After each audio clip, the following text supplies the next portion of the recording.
Welcome to Sightseeing Japan, the podcast where we explore the land of tender care. I'm Paul Bresson. And I'm tender loving Jason. You are.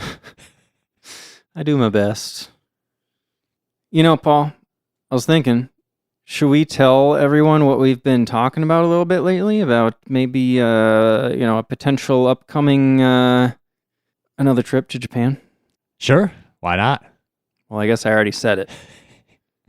Well, I'm 100% planning to go to Japan in 2024.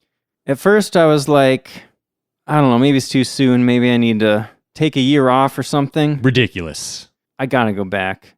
You know, I'm feeling I'm at the point of my life where I just gotta start enjoying my life and not worry so much about how much it costs to enjoy life. You know? Yep. Yeah. I think the only question for me is when.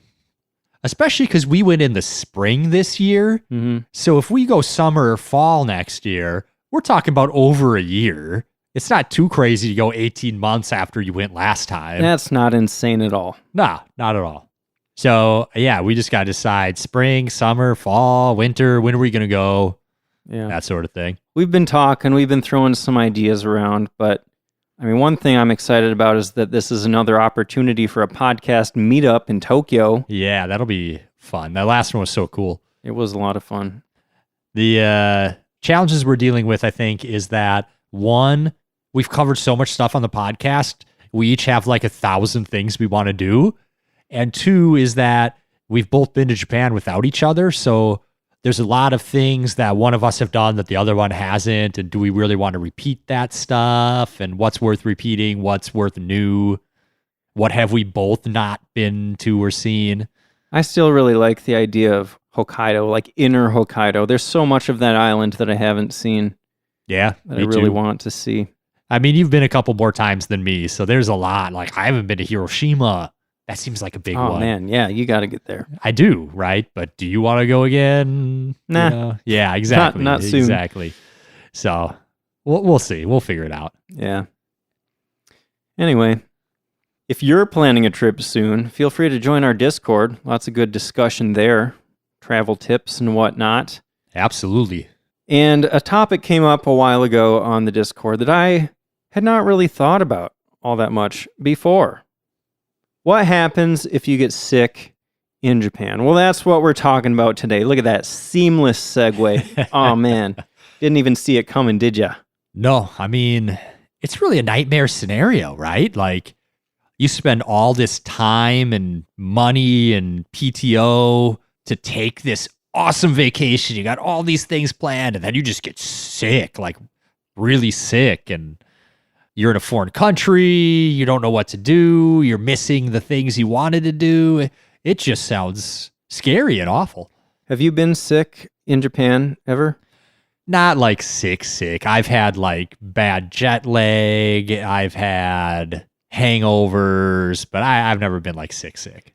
I've gotten colds on like maybe half of my trips to Japan. Wow. Yeah. I don't know what it is. Like maybe I caught it on the plane to Japan because I always seem to get symptoms right in the last few days of the trip. So it was nice that like at least it didn't ruin the whole trip. Yeah, weren't you all stuffed up or something on this last trip? This last one I think was just allergies. Yeah, you were getting them pretty bad though. It was pretty bad. It was springtime though, so I guess. Yeah. But I don't know, at least a couple times before that I've gotten like pretty bad colds, which was pretty miserable. But I never got anything incapacitating. Yeah, you could still travel. You could still get to your next city and see some stuff. Yeah. I mean, I guess the biggest thing I worried about was COVID on the last trip. But even that, it's like, if I get COVID, I mean, I've been vaccinated. It's probably not going to be worse than a cold. So I'll just like self-quarantine or whatever, and it'll be fine. But there's always the possibility of something much worse happening, right? We don't like to think about it, but it's something that it's good to be prepared for. Yeah. Absolutely. So we're going to go over some basic information in this episode, like what do you do, where do you go, how do you handle this? But we also have an interview coming up at the end of the episode. Oh, I wasn't sure if we were going to make it a surprise or what. No, I think we can let people know. All right. So we've got a podcast listener that actually got severely ill in Japan at his trip earlier this year. So he will be joining us to give his firsthand experience about the healthcare system, going to the hospital in Japan, and how he handled all that. That'll be great. We can all benefit from his misfortune. That's one way to put it. Should we start with the basics? Maybe some fun facts? I have, I don't know, if you've got a fun fact. the most basic thing, I don't know.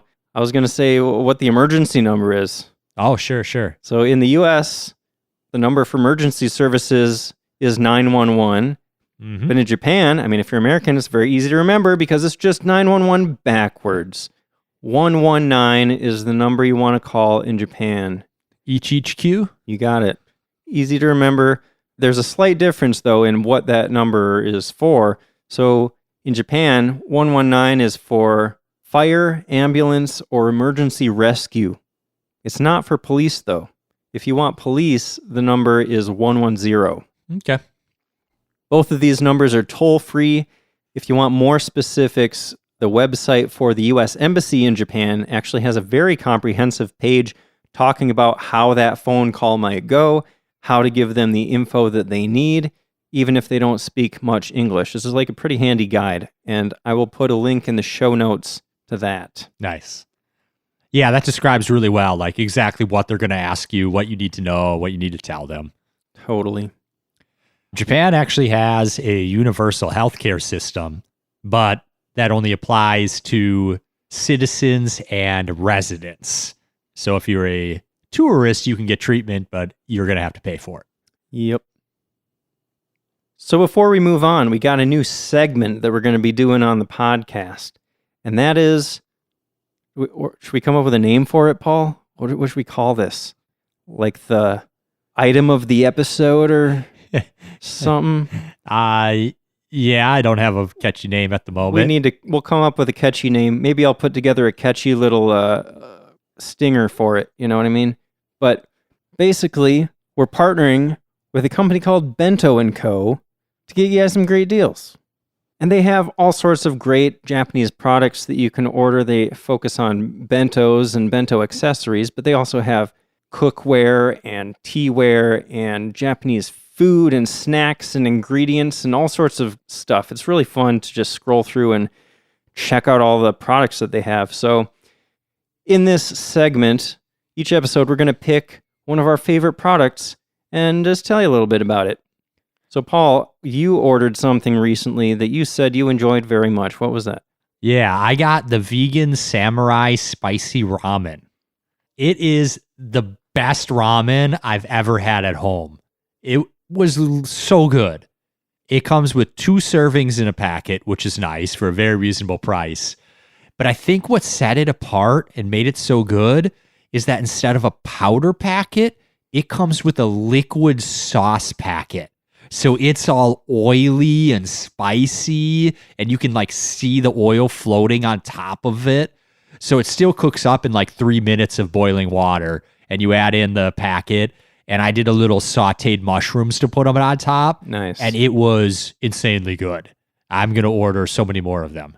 That's none of that 99-cent little cellophane package ramen. This is like gourmet ramen, right? Yeah, like actual like straight ramen noodles. They still cook really quick, but it's better noodles. It's better sauce.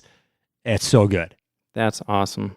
So if you order from them, use code sightseeing10 and you will get a 10% discount. So it's bentoandco.com, sightseeing10, and there is a link on the support us section of our website. If you click through that link, you will automatically get the 10% discount. It's even 10% off of your entire order, not just a single product. So fill up that basket, right? Yeah, absolutely. That's bentoandco.com, bentoandco.com. Use code sightseeing10.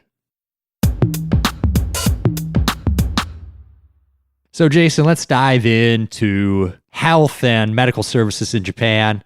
I think it makes sense to start with, even before you get to Japan, what vaccinations are either required or recommended? That's a good question. So, Japan doesn't require any specific vaccines for you to enter the country. I've never been asked about my vaccinations or anything, right? Correct. And to make it especially clear, you don't even need a COVID vaccine right now to get in Japan. Right. No vaccinations at all. Oh yeah, that's a good point. That's the one vaccination I've been asked about is the COVID you vaccination. did for a while need that. You do not anymore. Exactly. But there are some vaccines that you might want to make sure that you have.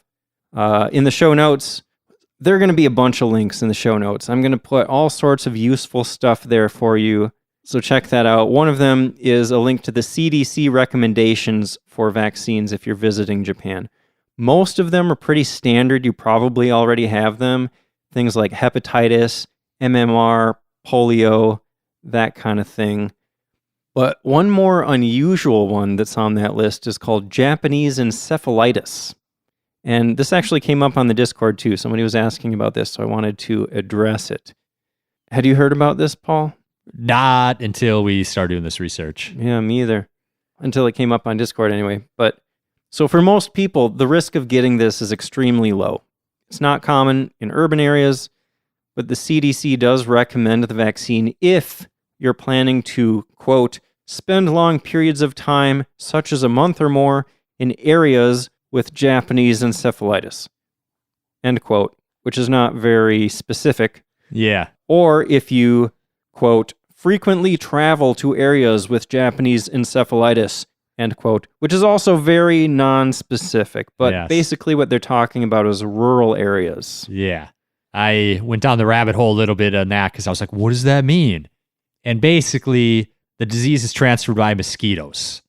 So if you're out in a rural area and there's mosquitoes around, you have a chance of getting it. Fairly low chance, but a chance. Yeah. So fortunately, I mean, I've never been to Japan in summer, which seems like the season when mosquitoes would be most numerous. Yeah. But we've both been to fairly rural areas, right? Yep. They But also... not for a month or more. Right. But they also, here's another quote.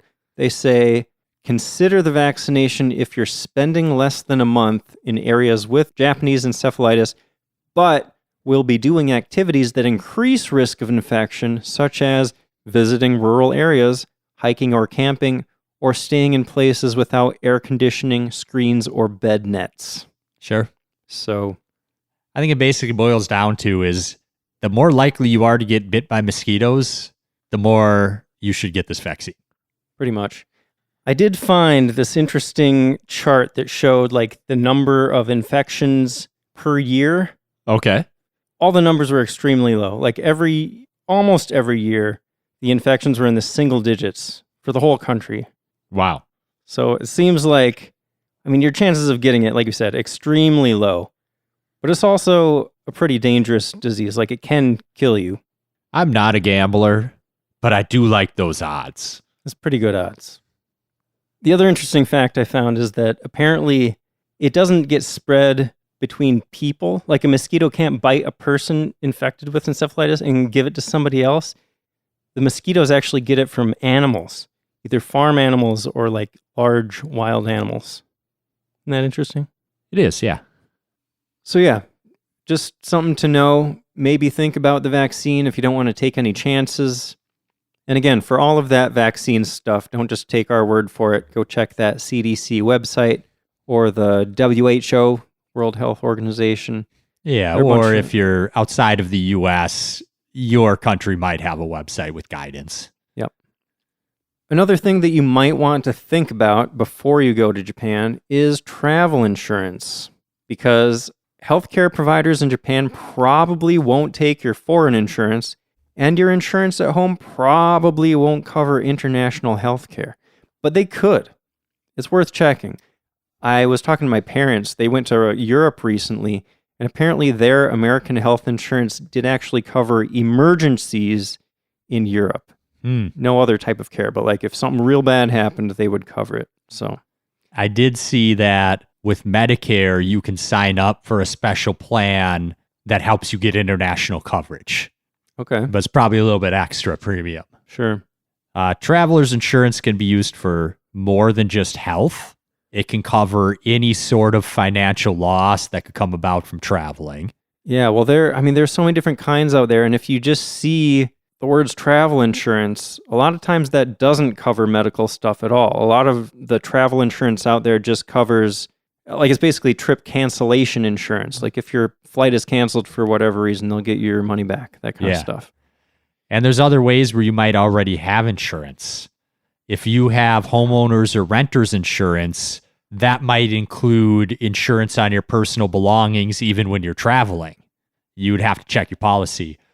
Or with a travel rewards credit card, there's often some sort of built-in travel insurance for canceled flights or overbooked hotels and things like that. Even other types of credit cards.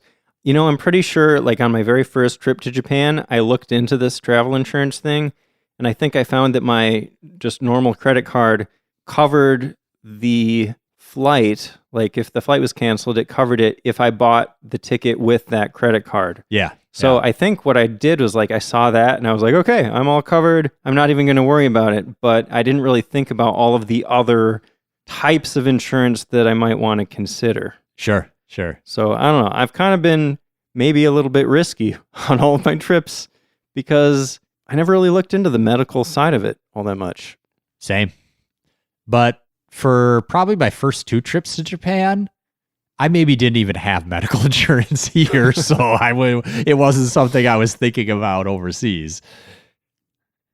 So should we talk about some of the different types of traveler's insurance you can get briefly here?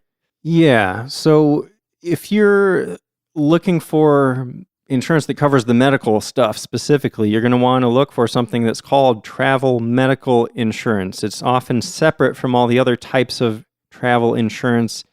And I mean, you really got to read the fine print because, you know, there are comprehensive policies that kind of cover anything that could go wrong, but a lot of them only cover specific situations too. Yeah, so you really got to think, what do I want covered? What do I not want covered? I saw that even if you do get specifically travel medical insurance, sometimes they might not cover certain things like drug or alcohol related incidents. Sure. That's your fault. They don't want to pay for that. Yep. Non-emergency procedures. I mean, if it's not an emergency, why are you even doing that in Japan, right? Yeah, if you could have waited until you got home, they don't want to cover it. Psychological disorders or anything caused by your own recklessness. Okay, fair enough. Yeah. You mentioned cancellation insurance. Mm-hmm. They don't necessarily cover it for any reason you cancel, but if you get sick or there's a death in your family, maybe even a sudden business conflict or weather-related issues delaying or canceling your flight. Some even cover bankruptcy if you go bankrupt between buying the ticket and your vacation. Wow. Some of them will refund it for you. So there's a whole bunch of different scenarios that they may cover or they may not cover, depending on which one you get. Okay. You can get damaged or lost baggage coverage. Oh, we lost our baggage once when I was a kid. I think we were flying back from Florida or something, and they lost our bags. Did that ever happen to you? No. Did you ever get it back? I don't remember. I was a little heard kid. Lots of horror stories. Yeah. I feel like it depends on what you're traveling with. Like if you're traveling with a lot of expense, you've got like a really expensive camera or whatever in your baggage, maybe you want to get this insurance. Sure. For me, I just have a bunch of cheap t-shirts and some jeans or something. I maybe don't need it. I don't even need to worry about this because I've decided that I will never check bags ever again in my life. I might at some point. Actually, I am taking a vacation this winter and I splurged the $35 for a checked bag. What are you going to put in there? Towel, swimsuit, some tank tops, maybe an extra pair of shoes.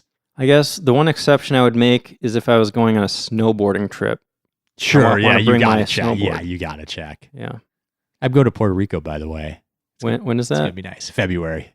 Perfect time. Nice. Perfect time to get some sunshine. I'm considering a trip to Arizona in the winter months here. Nice. Yeah. Never been there, but I've heard it's a very nice place. I don't think I've ever. Well, maybe I've driven through. I think if you like drive through Colorado and Vegas to get between here and LA, you like drive through a corner of Arizona for like 10 minutes or something. Yeah. I have a friend that lives there, so I was going to visit and Nice. get away from the Minnesota cold a little bit. Nice. So, Paul, do you think on the next trip, what are you going to do about medical insurance? You think it's worth getting? You're going to get it? No, I'm not.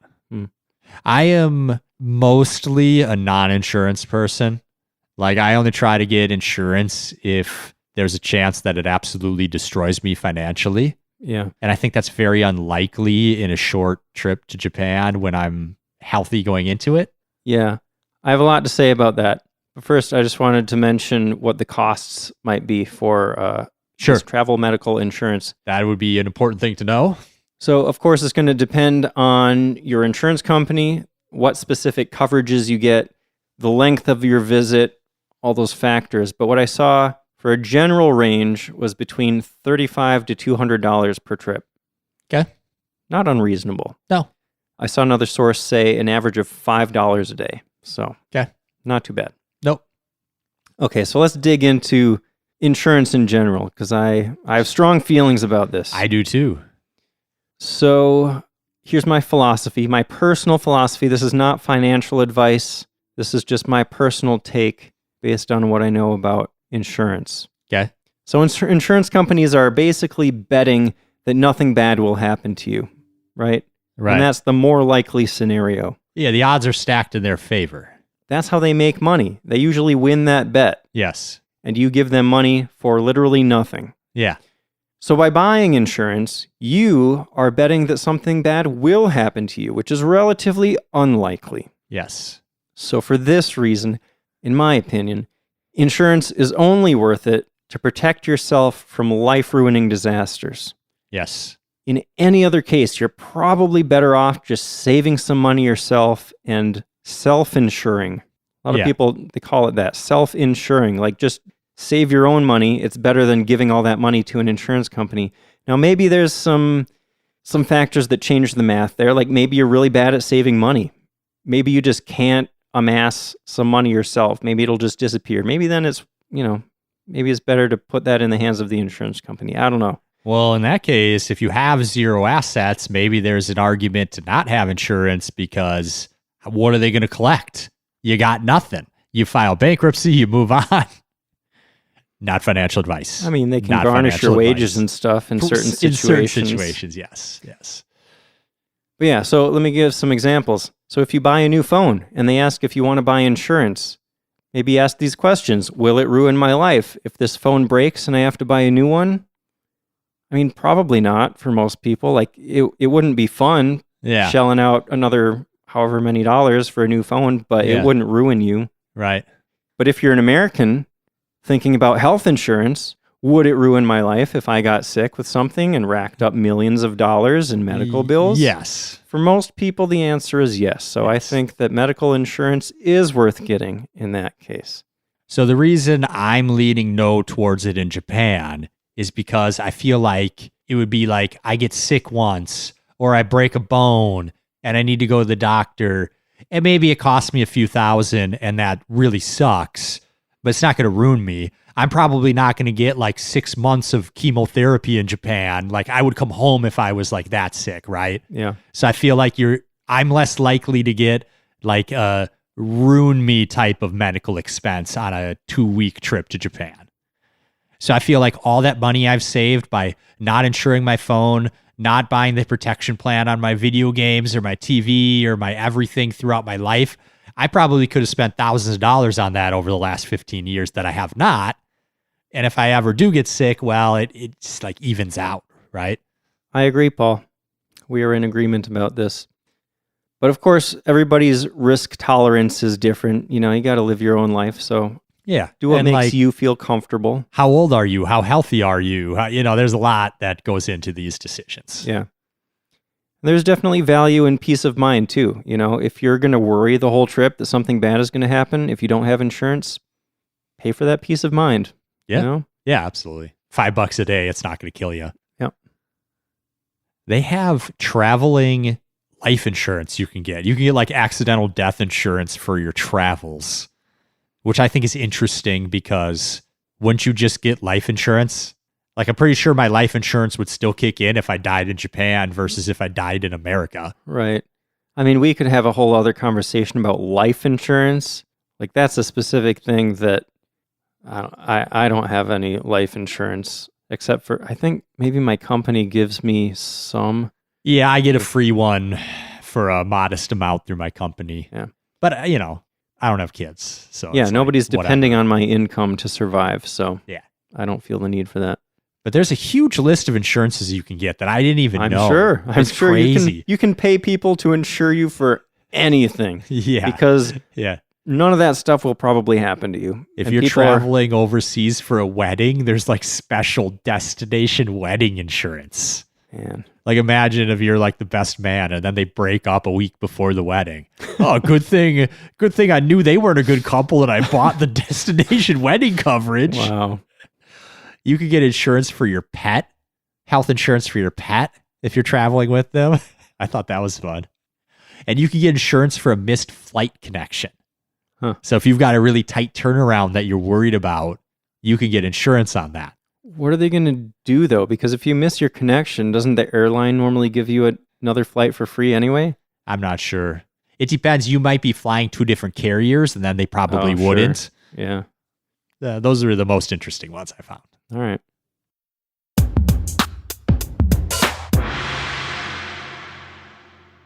So now you're in Japan and you actually do get sick. What do you do? Well, first, let's say it's something minor. Let's say you just need some over-the-counter medication.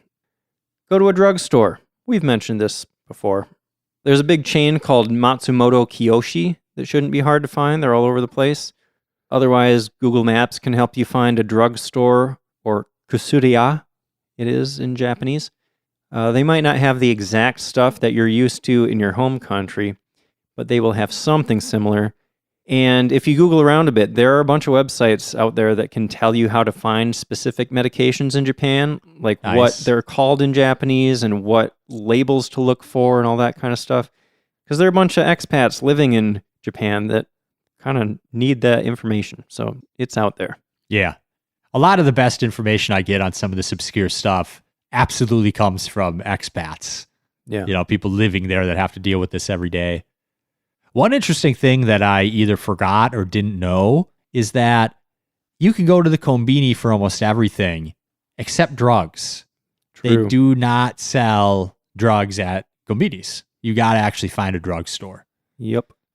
I remember my first time in Japan, my brother got a really sore knee from all the walking around, and we were trying to find some Advil, and it was a little bit difficult to find like something like that. But we eventually did find a drugstore. We saw the little cross light in the window, and we went in there and were able to find like an anti-inflammatory little painkiller for him. Nice. Now I just like bring a bottle with me just in case.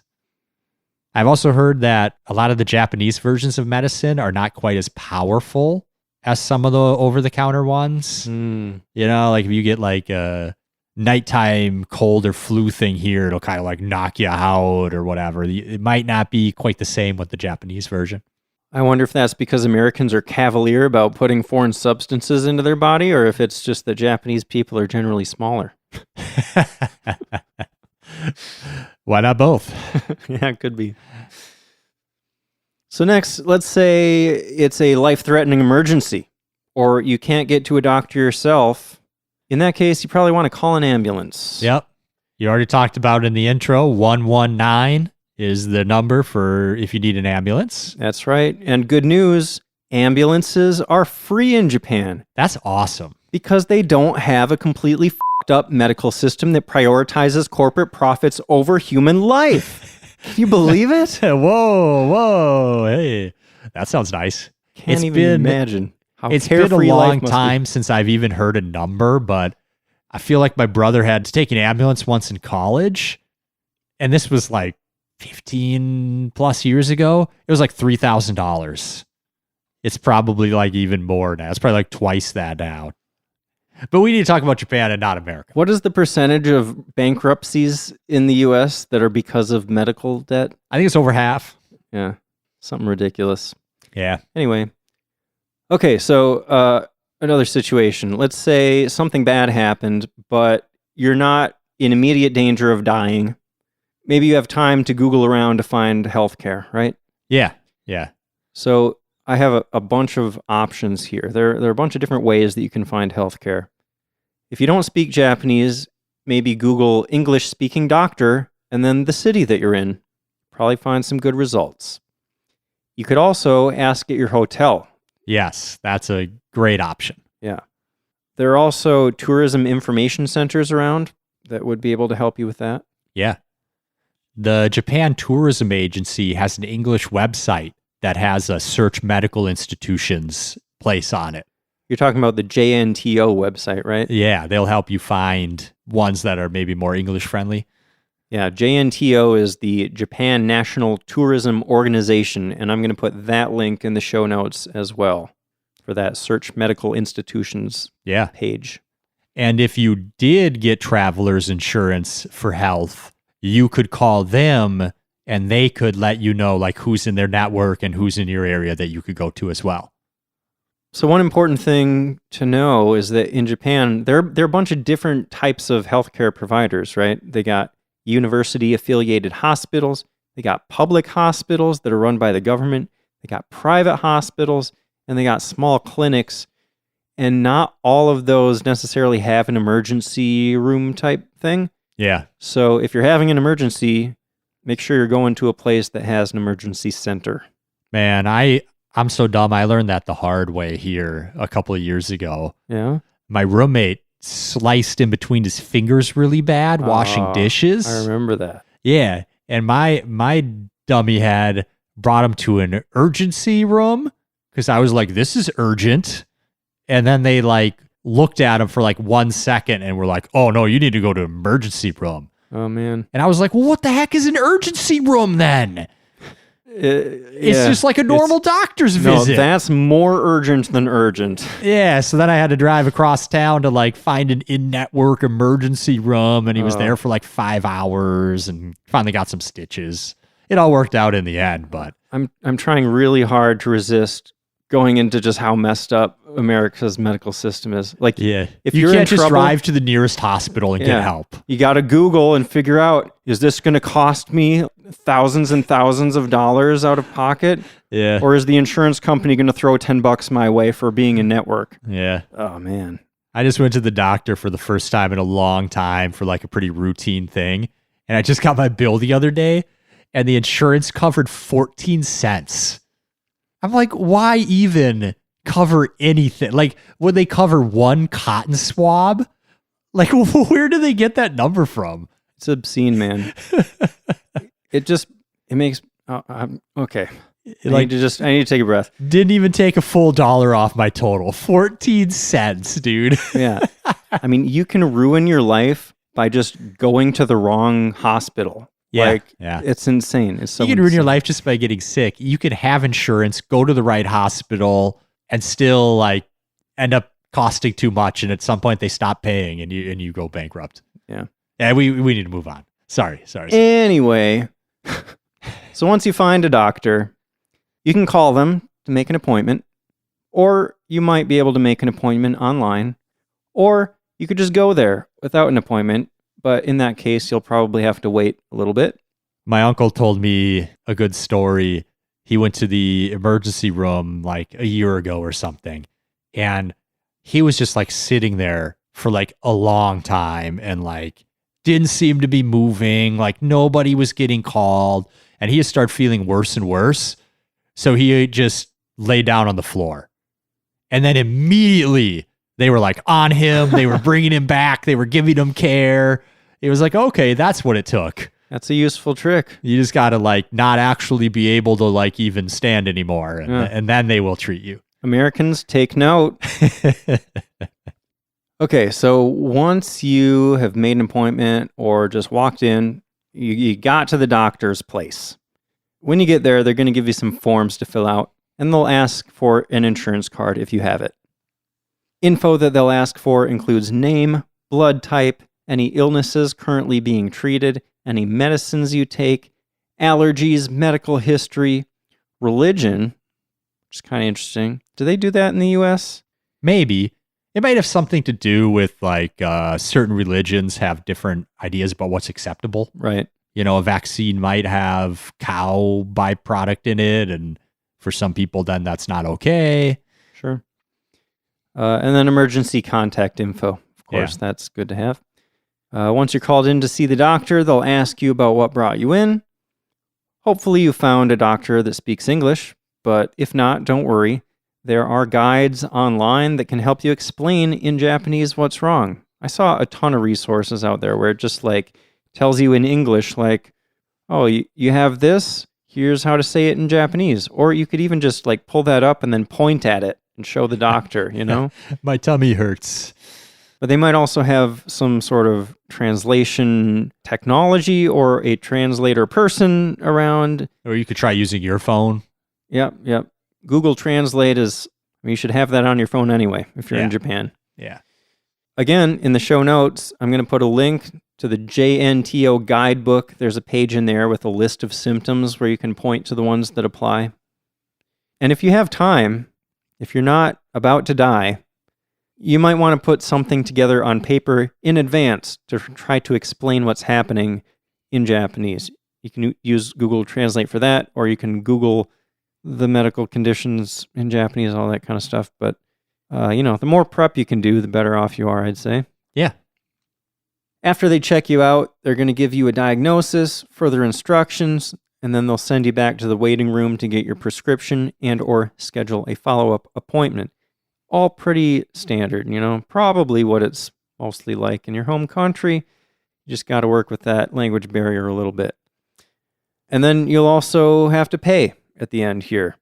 And I was actually surprised to see that the JNTO, the Japan National Tourist Organization, they said that only major hospitals accept credit cards. Yeah.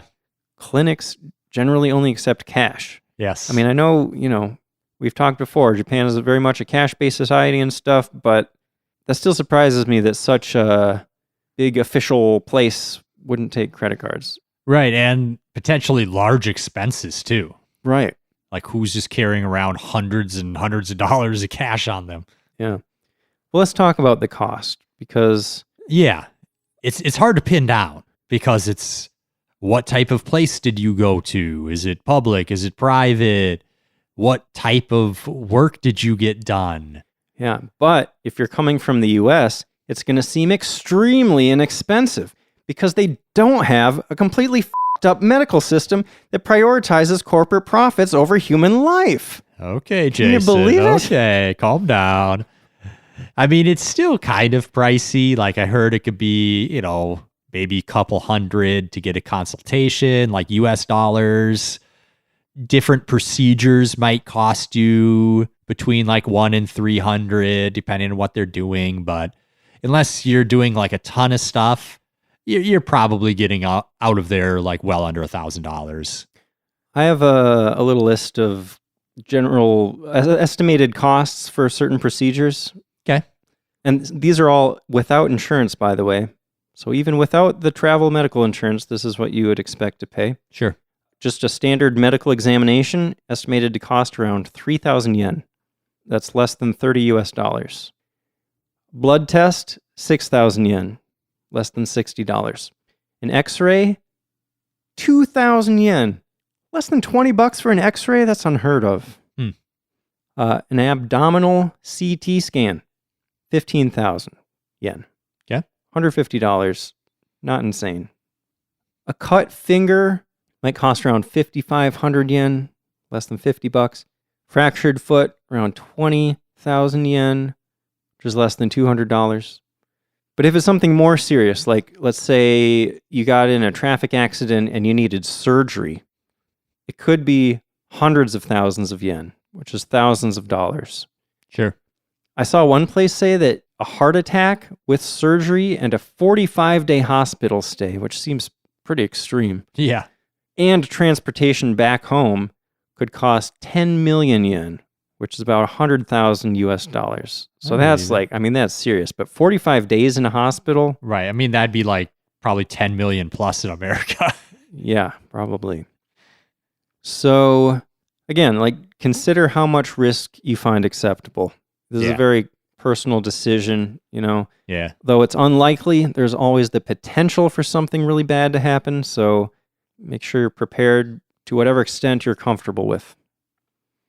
And then as for medications, pharmacies or yakyoku are usually attached to the hospital, but if not, you might need to find one nearby. If you ask at the desk, they'll be able to point you to the nearest one. Drugstores also have pharmacies in them, Usually. And I saw I don't think this is the case in the US. If you get a prescription, you have to fill that within 4 days after it's issued, or you have to go to the doctor again to have it reissued. Yeah. Do you know, I mean, those must expire at some point here. I don't know what the time limit is. I don't know when. I had to wait to get mine filled last time. Like, I had a one-time prescription and I went to go pick it up. They were like, "Oh yeah, go pick it up at this place." I went there and they were like, "Oh no, we need at least 24 hours to fill everything." I was like, "What?" I guess that's a thing now. But it also coincides, there's like strikes going on with pharmacists right now around here and stuff. So it's just a mess. Last time I got a prescription, they sent it to my normal pharmacy, and then I found out that they were closed over the weekend, and it was like a Friday afternoon, so I couldn't get it till Monday. Yeah. So then I called the doctor to be like, "Hey, can you transfer this to this other pharmacy?" And he was like, "Oh yeah, okay. So we'll transfer it, and then you'll get a text or a call or something. Bye." And then I didn't hear anything about it until Monday. Anyway, like, thanks. That was real helpful. Great. You just gotta wait days for your life-saving medicine. Yeah.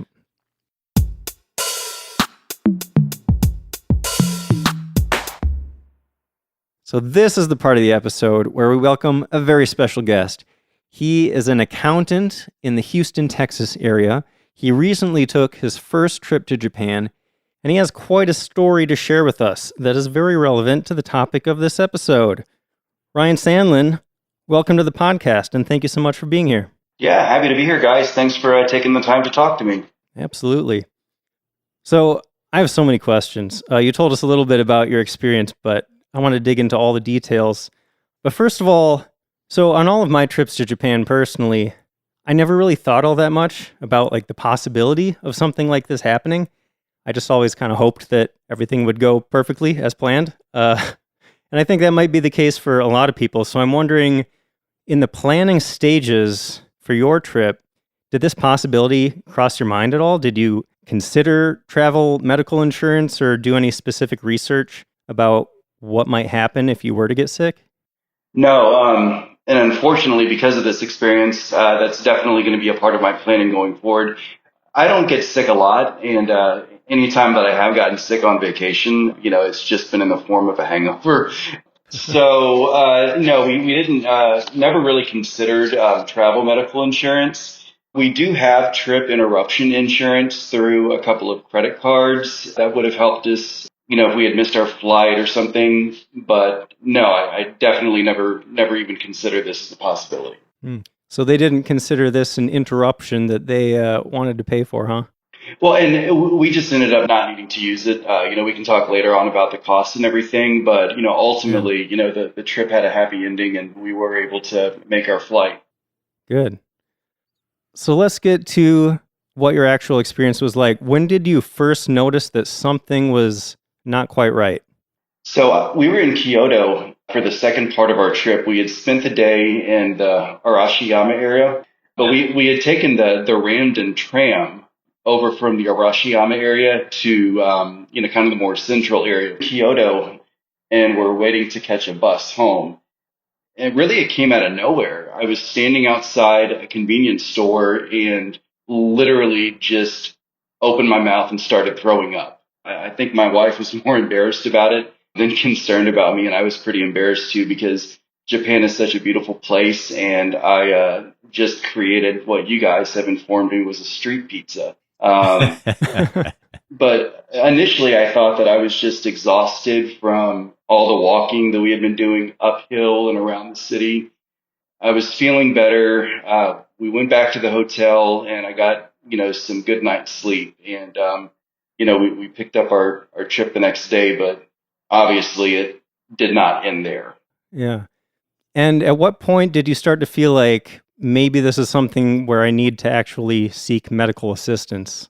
So I got sick again Saturday night, kind of the same thing. We had been out in Nara all day and had taken the train back, and we were waiting on an Uber outside Kyoto Station, and I got sick again. And then the next day was feeling fine. We had a day trip to Hiroshima planned, and we had done the Peace Park, the Memorial Museum, and while we're going through the exhibit in the Memorial Museum, I literally had to sprint out of there and find a bathroom. Felt better. We took an Uber to Hiroshima Station, and on the train ride back, it just became really bad really quick. So, yeah, I went and got sick in the train bathroom, and then 30 minutes later, got sick again. And then when it happened again, I didn't even have time to go to the bathroom. Like, my wife was literally holding a bag, and I was getting sick into it. By the time we got to Osaka, we realized that we weren't going to make our overnight train to Tokyo and then backtrack to Hakone. So we checked into a hotel that's annexed to the station, and I got some rest. My wife went down and talked at the front desk and basically told him what was going on, and he told her where there was a pharmacy she could walk to about half a mile away. He wrote down a note for the pharmacist in Japanese, basically describing my symptoms, and he wrote down the hotel's phone number, which I thought was really cool. If he had any questions, the pharmacist, he or she could give the hotel a call, and they could communicate better. So my wife came back with some meds, which stalled the vomiting for the night, and I was able to get some sleep. The next morning, it was the same thing, to where I was probably getting sick multiple times an hour, and it was pretty evident at that point that I was in trouble. We considered having a house call where a doctor would come to the hotel, but ultimately we decided that we would go to the hospital instead. Wow, that was really nice by that hotel staff to go all their way like that to try to help you out. Yeah, that's great. It sounds really scary, though, this whole thing. So I imagine, there must be a lot of things going through your head while this is happening. You mentioned the house call idea. Was that something you had heard about, or that the hotel had mentioned, or like where did you get the idea that that was an option? So at this point, I was just pulling stuff out because we were supposed to spend the night in Hakone, and I really wanted to make that end of our trip. So I was hoping that instead of going to the ER and, waiting all day potentially before seeing someone and missing, our Hakone overnight, that someone might be able to come to the hotel and have a quick fix. Ultimately, we called a couple of places, and they told us that, they would be able to get someone out there this afternoon. And so once it became pretty apparent that either way, we weren't going to make Hakone, it became a lot easier to just make the decision to go to the hospital. Yeah, I imagine them coming out to you and being like, yeah, you're sick. You need to go to a hospital. Exactly. So at this point, how do you find a hospital? Like, what was the first step you took in locating a place for healthcare? So at this point, I was still getting sick every 10 minutes. So my wife went down to the front desk and said, hey, remember me from last night? We need to go to a hospital. And they wrote down the name of a hospital. It was Yodogawa Christian Hospital. And I don't know the reasoning for this, but they said if you want to be seen, you need to be there by 11 a.m. So at this point, it was 10 a.m. So it was kind of a mad dash of packing, throwing up, and then going downstairs and catching an Uber to the hospital. Wow. You said packing. Were you checking out then at the same time? Yeah, because we only had the hotel for the one night because we were planning on making alternate arrangements to get to Hakone. We just didn't know that we would need to leave that soon. Yeah. I'm glad you found a hotel like on such short notice. Sometimes those train station hotels are booked. Yeah, and it was funny because we didn't look online or anything. I just saw a sign that said there's a hotel, and we just walked over there, took an elevator up to the front desk and asked if they had a room, and they were able to work it out. But this was an experience because it was probably the tiniest room I've ever been in, where you walk in and you're immediately touching the bed, and there's like a little closet that is all glass, and it has a tiny sink, a toilet, and a tiny shower. So your business is just out there for the world to see. Oh, man. That's sounds like the worst night for that to be the case for you, too. Yes, yeah, absolutely. So, what was it like at the hospital? How did that go? Yeah, so we got there and I walked up to who I assumed was the intake person, and I said, I'm very sick. I need to see a doctor. And she had this translator. I didn't know it was a translator. She had this thing around her neck that almost looked like a stopwatch that a coach would have in a race or something. And she pushed a button and held it to her mouth and spoke in it and then showed it to me. And whatever she was saying, it was in English. And then she kind of motioned for me to speak into it. And then she looked at it and it would display what I said in Japanese. And that was the primary method of communication that we had for the remainder of our time there. So we got on the list. They brought me the forms, and some of them are in English. Some of them, I want to say that I had to use the Translate app on my phone, where I would basically take a picture of it and it would attempt to tell me what it was. So for the most part, I was able to figure it out. We probably waited for about an hour or so to see the doctor. So they have like basically these little stalls, and they're all connected to, this back room on one end, and then on the other end, it's connected to the waiting room, but it's like these individual rooms in between. And so they call you in. I think they actually display your name on a board outside. And so you go in, and the doctor was there. He was very, very polite. He spoke into his translator and said, I'm Dr. So-and-so. Very nice to meet you. Tell me what's going on. There is a little bit of a language barrier using the translator, because I guess the word that we use for vomit translates on their machine to diarrhea. So I basically had to say, your listeners can't see this, but I'm motioning, stuff coming out of my mouth and saying, yes, diarrhea of the mouth. That's got a little different meaning in English. Yeah, yes, I get that yes, sometimes. And so they, did all my vitals. Everything was mostly fine. My blood pressure was really low, but not to the point where I was hypotensive. So they did blood work, and we waited for the results, and they called us back in. Whenever they called us back in, there was another doctor waiting with the original doctor, and she explained to me that she was the English-speaking doctor, and she was going to give me my results. She said that the blood work indicated that I was in severe renal failure. Those were the exact words that they used. And, there's a little bit of a pause where I guess I was wondering if she was waiting for me to say, indicate that I had a kidney condition and maybe this was expected or I had a history of it.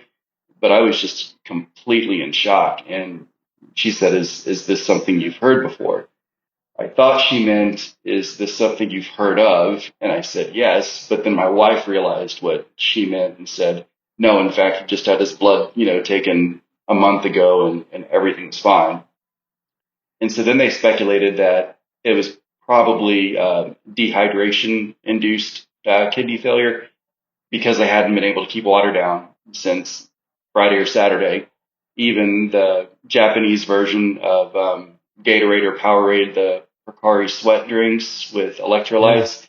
Yeah. Couldn't keep that down. I mean, I got to the point where I was throwing up straight bile, like it was freely coming out of my stomach. It was disgusting. Oof. So they admitted me and spent the night there, and was given 10 IV bags, which was 5 liters 10? of fluid. 10 IV bags. Oh, man. I have no frame of reference, but that sounds like a whole lot. Yeah. So one of my best friends, actually, a couple of years ago, had heat exhaustion while he was moving into his new house, and they only gave him 2.5 bags of IV fluid. So they were pretty much changing him out pretty close to once an hour.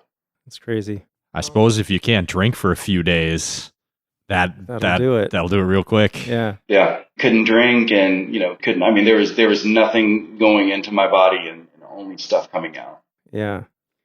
So I wanted to ask a little more about the language barrier stuff.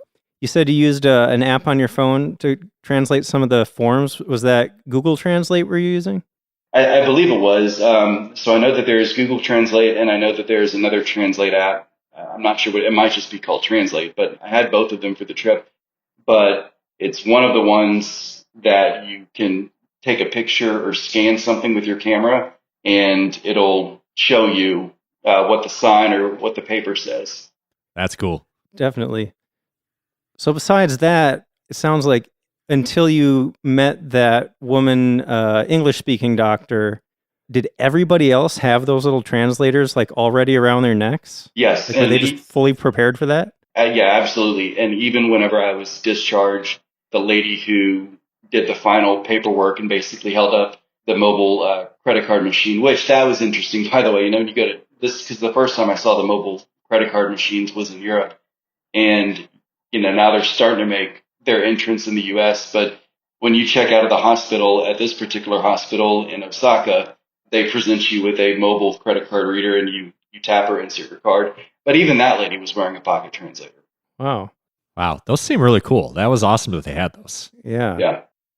And then this English-speaking doctor, you said that there was a little bit of a misunderstanding. Did you get the impression that she was like fully 100% fluent, like sounded like a native speaker of English? No. I mean, it wasn't. So when you say fluent, do you mean like perfect, no accent, or do you just mean conversational? Like she was able to carry a conversation, but it was obvious that it was her second language.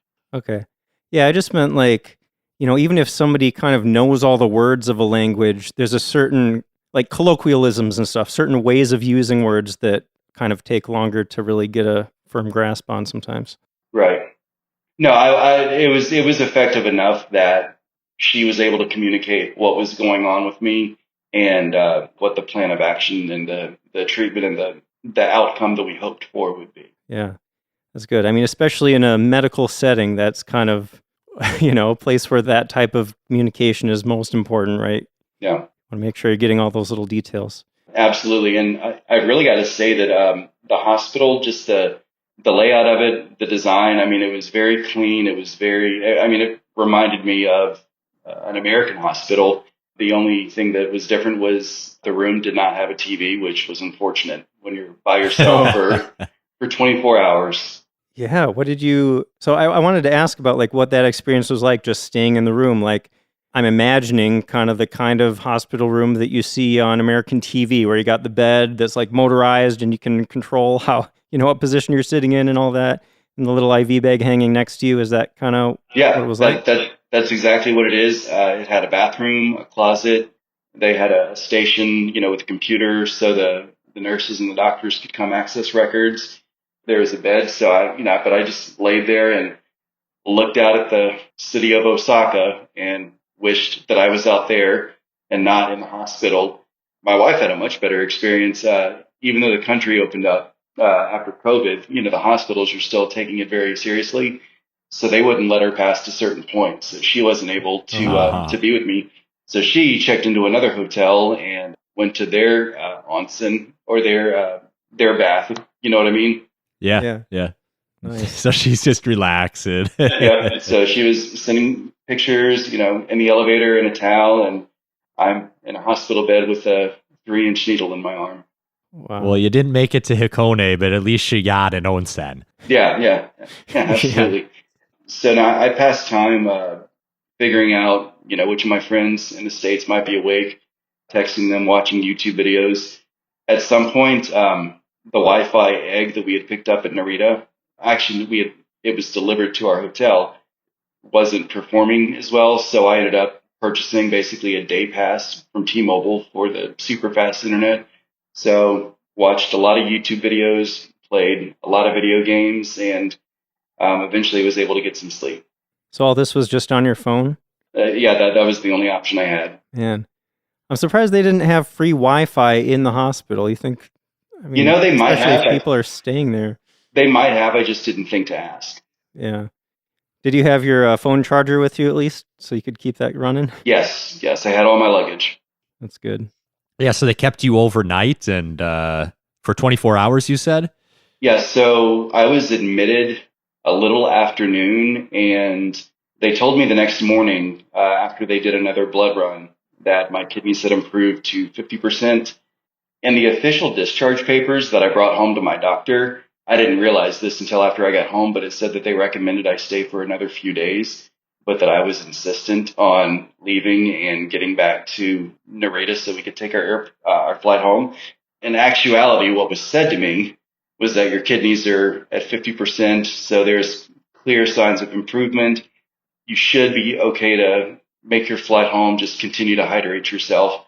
So it was interesting that there was that extra step that had been written. I don't know if that was a legal thing or a CYA, but no, they told me around 8 or 9 a.m. that I would be able to be discharged. So my wife came over from the hotel because we were thinking that it was going to happen any minute. And finally, around noon, I said, "Hello, is someone going to discharge me?" And that's when they finally discharged me. Okay, that was your asking once was you insisting that you needed to be discharged. Yeah, that's probably what it was. So you had to leave basically straight from the hospital to go catch your flight. Yeah, and it was unfortunate because our JR pass had expired the day before because we had the 7-day.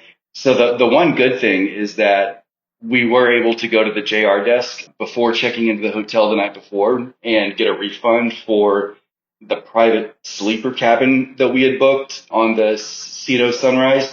So that's included in your JR pass, but only the open area where you basically lay on a carpet with a pillow and, not much of a divider. So we wanted the whole experience. So we had paid extra for private cabin. So we were able to get that refunded, which helped offset the unexpected cost of needing to actually pay for the Shinkansen to Tokyo and then the Narita Express on to Narita. But we made it to Narita, and I did something I said I would never do in another country. My cat says hello. The first thing I did whenever we got to the Osaka train station to start our way towards Tokyo was I went to the McDonald's. And I didn't even order anything specific to Japan. It was not the local Japanese Osaka cuisine. It was a double cheeseburger and a large Sprite. Well, I can imagine after that experience, it might be nice to just get a taste of home, right? Yeah. Yeah, when you haven't been able to eat because you were sick for a while, you want something tried and true. Yeah, absolutely. So if I can back you up a little bit, would you mind walking us through the discharge process? Like from the bed to walking out the door, what did you have to go through at that point? Yeah, so it was pretty simple.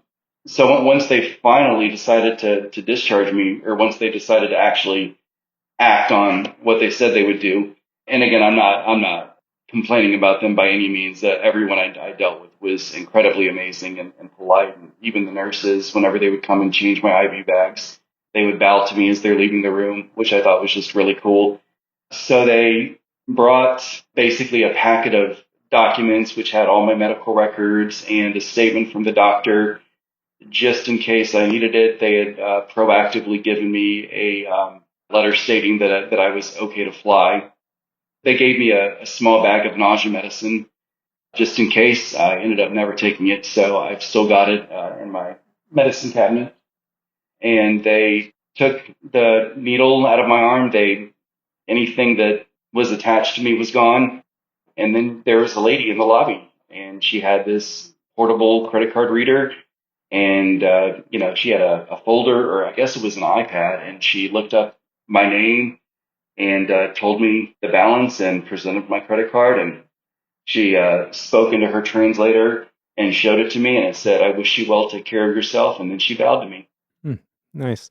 Well, you brought up the credit card machine. Well, wait, sorry. Before we get to that, I just wanted to ask, that nausea medication they gave you, was that, like, you didn't have to go to a pharmacy or anything? They just let you take that home? Yep. They, I don't even think it had a label on it. It was like basically in a little brown bag with instructions that said, take as needed for nausea every 6-8 hours. I'm not sure what it said. That's so funny. Like, coming from my perspective as an American, if you've got like some unlabeled pills in a little brown bag, Right, it's like really suspicious. Well, and it's really funny too, because they make such a big, everybody, when you're planning your trip to Japan and you have prescription medicine, like there's a whole page on the U.S. Embassy's website stating the issues with bringing certain medications, even OTC, into Japan. and that here at the hospital, they just handed me a little sack of pills. That's hilarious. Yeah, sorry to interrupt you, Paul. Go ahead. Yeah. So you mentioned the lady with the credit card reader. I know at least around here, medical expenses are a hot button issue. So I'm very curious to a night in the hospital, 10 IVs, seeing the doctors. What kind of charges did you see from that? Well, we were pleasantly surprised. It was a little over $2,400, and that was completely out of pocket. That wasn't attempting to use my American insurance. That's just if I was somebody off the street that walked in and was paying no insurance, that's what it cost. It actually would have been cheaper if I had opted to share a room with someone else, but we decided not to. I was able to submit all the documentation to my insurance company once I was back home, and they were able to at least apply the full amount to my deductible. But yeah, it was incredible that I guarantee you in the U.S., it would have been at least twice that, probably more. And Yeah. despite having medical insurance, I would have had to pay the entire amount up to a fixed amount. And once I had spent that amount, then my insurance would start covering some of the rest. Yeah, I mean, 2,400 is a chunk of change, but for a night in a hospital and the 10 IVs and all the care you got, that actually seems fairly reasonable. Yeah, well, and especially when we're talking about care that I absolutely consider saved my life, it was Priceless. it was fine. Yeah. Yeah. So I think you mentioned they gave you some documentation to give to your doctor. Did you go see your American doctor when you got back? I did. So went to the hospital Monday morning.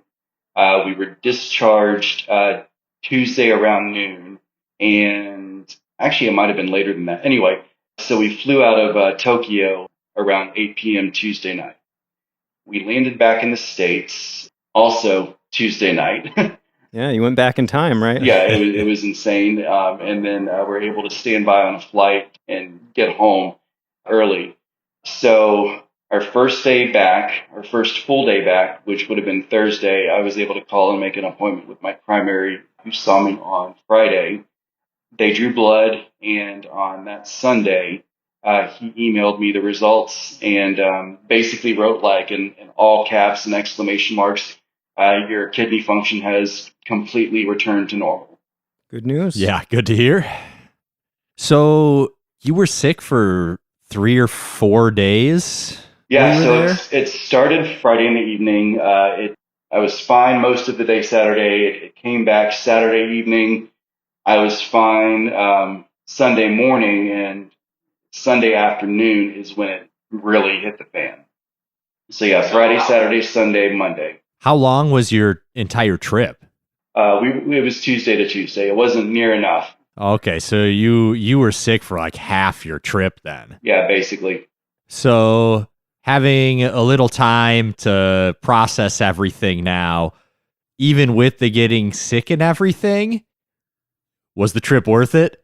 Oh, absolutely. It took a while. You know, when we first got back to the United States, I was just so thankful to be healthy. And, you know, after spending the last 2 days in Japan the way that I did, it was hard to move past that mentally. But after a few weeks, I was really able to go back and just think about all the amazing things that we saw and the amazing people we met and the amazing food that we tried. And, you know, I'm definitely sad that we lost, our time in Osaka. We lost Hakone and Mount Fuji, but absolutely love Japan. I would just prefer to not go back in the summer. Yeah. Yeah. I still haven't been in summer. And Paul and I were talking about maybe doing a summer trip, but we want to end up in Hokkaido, so it's a little cooler at least. Absolutely. Absolutely. Do you see yourself going back to Japan sometime in the future? Yeah, definitely. I get emails almost every day with it seems like there's always flights available now out of Los Angeles for, $500, whether it's on a low cost carrier or whether it was like when we went and a legacy U.S. carrier was having a sale in honor of the cherry blossoms. We didn't go during cherry blossom season, but that was when we booked it. And I thought $800 was a steal. Now I realize that I can go for, depending on when we go, I can go for considerably less. But yeah, we'll absolutely go back to Japan and do all the things that we missed. And one thing I like doing when I travel, and I've been to a city before, is if I've already done all the tourist stuff and I've seen all the sites, I like to just be in the city and just be present and experience it and just go with the flow. Just live. Absolutely. Some of my best experiences in Japan have been when I'm just wandering around and you just stumble across this place you didn't even know existed. And then you meet some cool people and you never know what's going to happen. Yeah. So we mentioned, I think this was your first trip to Japan, but you've done a lot of traveling, right? Yeah. We my wife and I, we try to take at least one big international trip every summer. She's a teacher, so if we're going to go on a big vacation, it's either going to be between Christmas and New Year's, spring break, or during the summer. We have taken 2 trips in a year before. We've done a winter trip and a summer trip, and then we've done a spring break trip and a summer trip. But we try to do something big at least once a year. Was this your first trip where you've ever had to deal with anything like this? It was, yeah, absolutely. You mentioned that you were kind of rethinking the whole travel medical insurance thing. Would you say that for all of your future international trips, you're going to get that from now on? So I don't know if I would consider travel medical insurance, but I definitely would consider trip interruption insurance that, might specifically cover, like the airlines. Whenever you book a ticket, they'll offer you trip interruption insurance, and it actually will cover instances of, getting sick or whatever. It's possible that my credit card insurance has that. I'll have to take a closer look. And I guess if I found a policy that was cheap enough, depending on what it covered, I would consider specific medical insurance as well. But I think the big thing going forward, the lesson that I've really taken away from this is, just add in your planning process. You're so focused about what you're going to do and what you're going to see and what to wear and what to pack. You need to add some what ifs into there. What if this happens? Have a list beforehand of the cities you're going to go and know where you're going to go if you get sick. Take medicine from home with you. It would have been so easy to have anti-nausea medicine in my bag. And if I would have had that, it's possible that it never would have gotten to this point. Yeah. I think those are great tips. Yeah, it's always the flights that scare me because it's not just missing the flight that you already paid for, but if you get delayed a day or two and having to buy a new flight on short notice can be incredibly expensive sometimes. Yeah, and especially that's what I worry about. Especially with these basic economy tickets, which a lot of the time when you find a really good travel deal, it's going to be in basic economy or whatever airline's version of that. And those tend to be pretty restrictive that if something happens, you're on your own. I had a friend who was traveling back from Iran a few years ago, and they missed their connecting flight in Turkey. And he said it cost him and his sister $5,000 Oh my God. to get a new short notice plane ride to get back home. Man. That I heard that story. I almost cried for him. And he was never able to recover that in any way? No. And he was like, it was all my sister's fault. Yeah. Well, and that's another thing is a lot of the times when you book tickets through partner websites, like, I don't know if I'm allowed to mention websites, but Expedia or Priceline, if they put you on a multi-airline itinerary, you're on your own for each of those airlines. Like each airline is only obligated to get you to where their ticket ends and the other one begins. Yeah. That stuff definitely scares me. The other thing, I'm always paranoid about getting sick, either like right before I leave for the trip or on the plane on the way to my destination. I'm always looking at all my coworkers really suspiciously if anybody coughs or anything. I've been thinking about like, you're that guy. Do I wear a mask for this 13-hour flight? Is it worth the discomfort? Because who knows how many sick people are on that plane? I don't know. I'm always paranoid about that. Well, and it's funny that you mentioned masks, because that's something that really started, obviously, it's always been more prevalent in Asian countries, but with COVID, it became a worldwide thing and, rightfully so. But if anything, I would have, been concerned about catching COVID, and never would have imagined, that it would end up like this. We traveled to Ireland and Amsterdam a couple of years ago. That was, kind of right when the country had reopened. And my first night in Ireland, we were at the Temple Bar, which is pretty iconic. And, it's a packed house, and we're shoulder to shoulder. And there's a couple playing guitar, and we're just singing Country Roads by John Denver. And, nice. The next morning I'm like, I am such an idiot. We're going to have to get COVID test in order to get into Amsterdam. And we've probably just exposed ourselves to 100 different people that have it. So that was the longest 15 minutes of my life waiting for the results of that COVID test. And when I got that email, I felt like it was Christmas morning that I was negative. Yeah. But no, I said that I had never really even thought about getting sick before. That was the one time that we thought about making a plan, was if we were abroad and got COVID and couldn't come back to the U.S. But no one's really thinking about COVID as much anymore. So again, it just goes back to always have a what if, and know what you're going to do if the what if happens. Jason, when we were in Japan this spring, there were a few places, like I took a domestic flight in Japan, and at a few of the train stations too, where they had those machines where you had to come put your forehead up to it, and it would take your temperature. What? And let you pass. I don't think I ever ran into that. Oh, they had it at the airport I flew domestically at. And I think I also saw it at least one train station.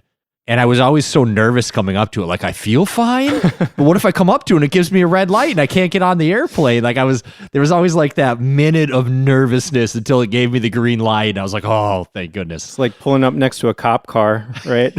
Turn your music down, look forward. Do you make eye contact or not? Do you wave or not? Yeah. Yeah, well, Don't the look funny thing suspicious, about don't look suspicious. those machines is, or just getting your temperature scanned in general, is if you've been out in the heat, like we were in Japan, I mean, yeah, it's going to flag you initially. Oh, I bet. Put some cold ice on your forehead real quick and Right. walk up there. The scanner says you're dead. You're not supposed to be this cold.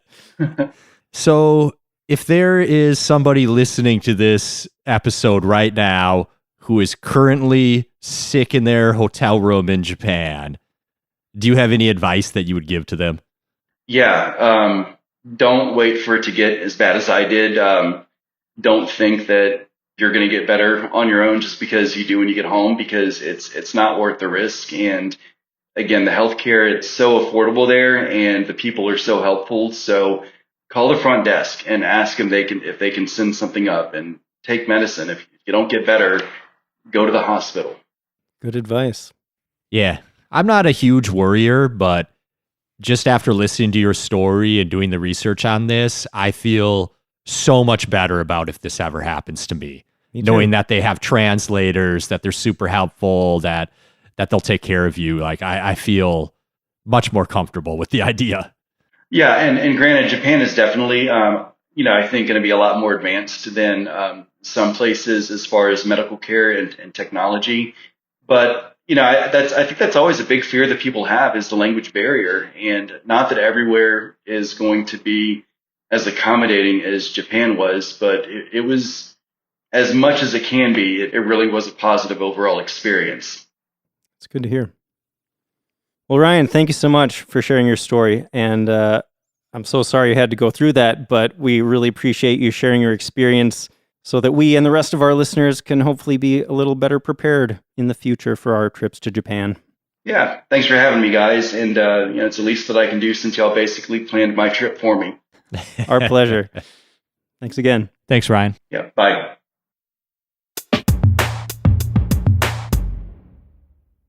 Before we wrap up, got to mention I made a few small changes to the website recently. For one, I added a link to Visit Japan Web on the Travel Tools page. I feel kind of bad that I didn't do that before, because that's a super useful website. It's basically where you can do all of your prep stuff for entering Japan before you even get on the plane. So it makes it really easy and quick to get through immigration and customs. You're not too bad, because that started very recently, like this year, I think, or late last year. I don't think that's been around for too long. I think they built it because of COVID, Yeah. like to so everybody could get their passports processed and all that, Yeah. or their vaccination cards and whatever. Yeah. But yeah, I mean, it's not super old, but it's there now. So go check that out. Also, the donate page has turned into the support us page. And in addition to the Patreon link and the donate link, I also added our affiliate links there. We mentioned earlier in the episode bentoandco.com. We have the link for that too that automatically applies your 10% off. Otherwise, you can also use that code sightseeing10 to get 10% off your order. We should probably also mention Patreon. Thank you so much to our patrons, especially our Shogun level patrons, Wesley C., Paula, Nicholas McKibben, Kevin Harris, and Brady K. Thank you guys so much. We really appreciate the support. And for those of you out there who are not members on Patreon, now is a great time to join. You get early access to every episode of the podcast. You get access to an exclusive behind-the-scenes video and a Q&A episode. There's even more stuff for the higher tiers, so take a look at that. The lowest tier is only $2 a month. You could even sign up right now on your phone. There's a link down in the episode notes. Just scroll down there, click the link. So easy. Thank you for the support. On our next episode, Jason, we're finally doing it. What is it? We're doing an entire episode about rice. Oh, man. That'll be interesting. It's going to be awesome. There's a lot to know. Like, I feel like, I don't know. I mean, every country has their own rice, pretty much, right? But even within the category of Japanese rice, there's a whole world out there. Yeah. I haven't done research for this one yet, but I do remember learning that samurai used to get paid in rice. Yeah. That just goes to show you what a significant factor rice has been in Japanese life for a long, long time. Yeah. And I can't wait to dig into the process of growing rice because I've been playing this video game where a lot of the gameplay is just based around growing rice, and it's like really detailed and in-depth, and I think they tried to be as realistic as possible, so Yeah. that'll be fun. Awesome. Cool. Well, thanks for listening. We'll see you next time.